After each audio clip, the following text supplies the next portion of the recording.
নমস্কার, আমি প্রসেনজিৎ। তোমাদেরকে আজকে আমি একটা খুব গুরুত্বপূর্ণ কথা বলতে চাই। ভিডিওটা শেষ পর্যন্ত দেখবে, তাছাড়া কিন্তু এই কথাটার মানে বুঝতে পারবে না।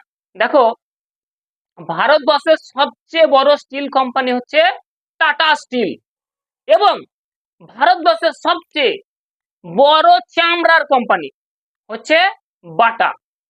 দেখো, জীবনে টাটা লোহা নিয়ে কাজ করেছে, টাটাও জীবনে সাকসেসফুল।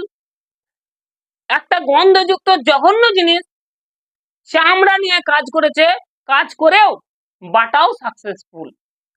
তাহলে তোমার জীবনের কাজ করার টেকনিক এবং তোমার জীবনের কনসিস্টেন্সি এবং তোমার জীবনের কাজ করার প্ল্যান তোমাকে জীবনে সফলতা এনে দেবে। তুমি কাজটা লোহা নিয়ে করছো, সোনা নিয়ে করছো, না চামড়া নিয়ে করছো, তার উপরে কিন্তু তোমার নির্ভর করবে না।